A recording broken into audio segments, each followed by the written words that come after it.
karena anda lihat materinya. Nah, untuk ada namanya 30 hari sebelum hari H dan ada 7 hari.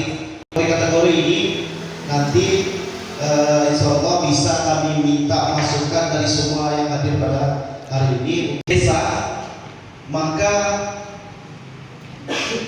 keterangannya ada di dan pemilih pindah memilih karena keadaan tertentu meliputi yang pertama menjalankan tugas di tempat lain. Contohnya ada PNS yang dari sini dia tugasnya per tanggal 27 Bapak ya.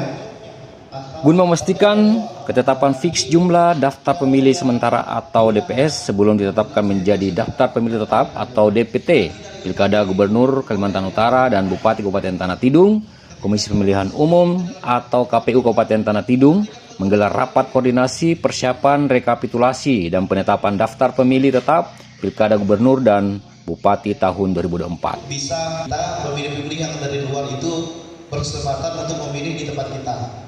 Terus yang ke prioritas narkoba yang menjadi rapat koordinasi diikuti seluruh PPK Kecamatan se-Kabupaten Tanah Tidung, Kesbangpol Tanah Tidung, Bawaslu Tanah Tidung, serta anggota dan staf KPU Tanah Tidung lainnya. Kegiatan berlangsung di bilangan Cafe Boston, Jalan Tidung Pale, Tanah Tidung, 18 September 2024. Ketua Perencanaan Data dan Informasi KPU Tanah Tidung, Alam Saputra mewakili Ketua KPU Tanah Tidung Afriadi saat membuka rakor pembahasan DPS dan DPT, mengungkapkan rapat koordinasi terkait inventarisir dan pendaftaran daftar DPS dan DPT ini digelar untuk memastikan kerapihan administrasi calon pemilih se-Kabupaten Tanah Tidung di Pilkada yang akan datang. Kegiatan kita pada hari ini sebenarnya ingin menyatukan pendapat kita terkait penetapan DPT yang insya Allah kita laksanakan besok. Jadi kami dari KPU Kabupaten Tanah Tidung sebenarnya kegiatan ini utamanya itu melaksanakan kegiatan pada hari ini, yaitu untuk menyamakan persepsi kita tentang penetapan DPT.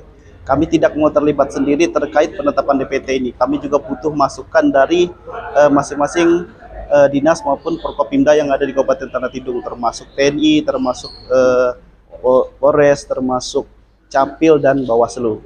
Karena sebagai data pemilih adalah darahnya pemilu.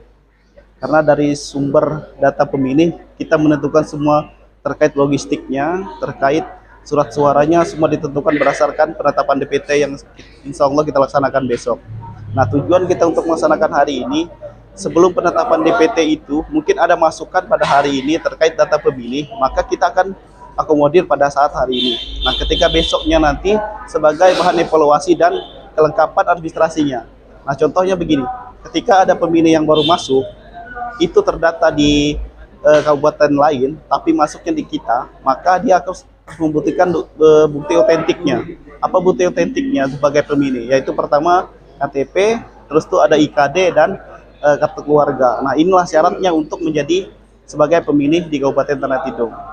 Sampai kapan terakhir itu finalisasinya besok, Pak, tanggal 19. Nah, tapi setelah besok nanti tanggal 22 maka akan dilaksanakan penetapan DPT di tingkat provinsi.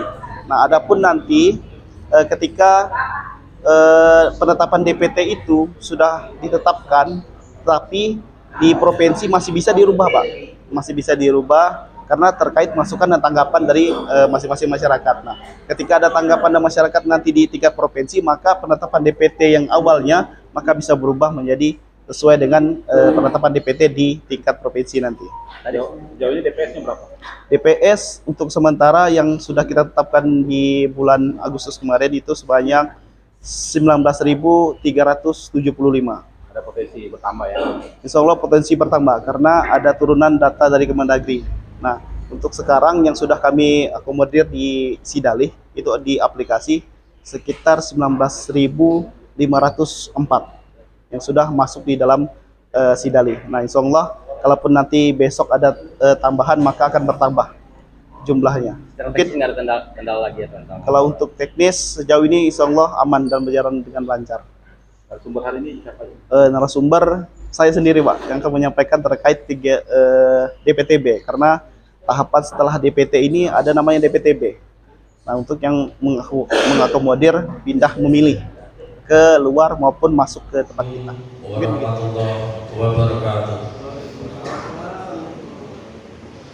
Perapihan DPS dan DPT dilakukan berdasarkan instruksi Mendagri yang mewajibkan seluruh penyelenggara pilkada atau KPU termasuk Bawaslu untuk melakukan pendataan tambahan guna mengakomodir daftar DPS warga eksodus atau datang dari daerah lain untuk kebutuhan domisili atau perpindahan domisili atau alamat tempat tinggal yang baru. Sejumlah penegasan disampaikan KPU terkait perapihan data administrasi DPS dan DPT, yakni instruksi pendataan ulang warga, terutama informasi adanya warga baru di sebuah wilayah. PPK selaku ujung tombak KPU di kecamatan harus memahami instruksi dan teknis pendataan daftar DPS tambahan sebelum terjun ke lapangan. Bagi warga yang melakukan pemindahan domisili diharap agar segera melakukan pendaftaran ulang atau melapor ke KPU minimal sebelum penetapan DPT digelar yang rencananya akan dilakukan pada Kamis 19 September 2024 ini. Dalam rakor, interaksi diskusi dan penyampaian pendapat serta ide-ide diberi kebebasan baik kepada Bawaslu selaku pengawas lalu lintas pendaftaran serta kegiatan terkait pilkada lainnya untuk memberikan saran, tanggapan, dan masukan kepada KPU. Demikian halnya dengan anggota PPK juga memberikan masukan teknis, pola dan strategi pendataan warga pendatang baru di wilayah masing-masing.